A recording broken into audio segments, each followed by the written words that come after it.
പ്രായവ്യത്യാസം ഇല്ലാതെ എല്ലാവർക്കും ഇഷ്ടമുള്ള സാധനം. പുറത്തുനിന്ന് എപ്പോഴും മേടിക്കാനാണെങ്കിൽ അത്യാവശ്യം കോസ്റ്റ്ലി ആണ് താനും. അപ്പൊ പിന്നെ എന്താ ചെയ്യാ, ഇതുപോലെ അങ്ങ് റെഡി ആക്കിക്കോ.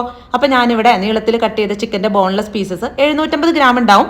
എങ്ങനത്തെ പീസ് വെച്ചും ചെയ്യാട്ടോ. ഇത് ബട്ടർ മിൽക്കിലൊന്ന് മുക്കി വെക്കണം. അപ്പൊ ഒരു 300 ml പാലിലേക്ക് 1 ടീസ്പൂൺ വിനാഗിരി ഒഴിച്ച് ഒന്നങ്ങ് മിക്സ് ചെയ്ത് 5 മിനിറ്റ് മാറ്റി വെച്ചാൽ ബട്ടർ മിൽക്ക് റെഡി. എന്നിട്ട് ഇതിലേക്ക് 1 ടീസ്പൂൺ കുരുമുളക് പൊടിയും ഇത്തിരി ഉപ്പിട്ട് മിക്സ് ചെയ്തിട്ട് ചിക്കൻ ഇട്ട് ഒരു മണിക്കൂർ അതിൽ നിന്ന് നന്നായി മുങ്ങിക്കിടക്കട്ടെ. ഇനി ചെറിയൊരു പീസ് സവാളയും ഒരു 5-6 വെളുത്തുള്ളി അല്ലിയും കൂടി ഒന്ന് അരച്ചെടുത്തിട്ട് 1 മണിക്കൂറിന് ശേഷം ബട്ടർ മിൽക്കിൽ നിന്ന് എടുത്ത് മാറ്റിയ ചിക്കനിലേക്ക് ഈ പേസ്റ്റും പിന്നെ ഇതിലേക്ക് 1 ടീസ്പൂൺ മുളക് പൊടി, 1/2 ടീസ്പൂൺ കുരുമുളക് പൊടി, 1 ടീസ്പൂൺ മല്ലിപ്പൊടി, 1/4 ടീസ്പൂൺ മഞ്ഞൾപ്പൊടി, ഇത്തിരി ഉപ്പ്, എന്നിട്ടൊരു 1.5 ടേബിൾ സ്പൂൺ മൈദയും ഇട്ട് നല്ലപോലെ മാരിനേറ്റ് ചെയ്ത് ഒരു 2 മണിക്കൂർ വീണ്ടും റെസ്റ്റ് ചെയ്യാൻ വെക്കാം.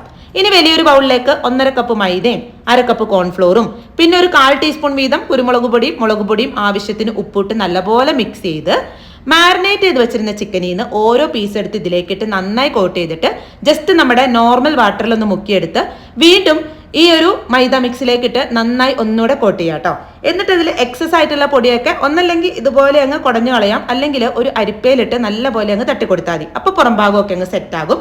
ഇനി എണ്ണയിലേക്ക് ഇടുന്ന സമയത്ത് എണ്ണയ്ക്ക് നല്ല ചൂട് വേണം. എന്നിട്ട് ലോ ഫ്ലെയിമിലിട്ട് റെഡിയാക്കി എടുക്കാം കേട്ടോ. അപ്പൊ KFC മേടിക്കുന്ന അതേ ടേസ്റ്റ് ഉണ്ടെന്നൊന്നും ഞാൻ പറയൂല, പക്ഷെ ഒരു 90% അതുപോലെയൊക്കെ തന്നെയാണ് കേട്ടോ ടേസ്റ്റ്.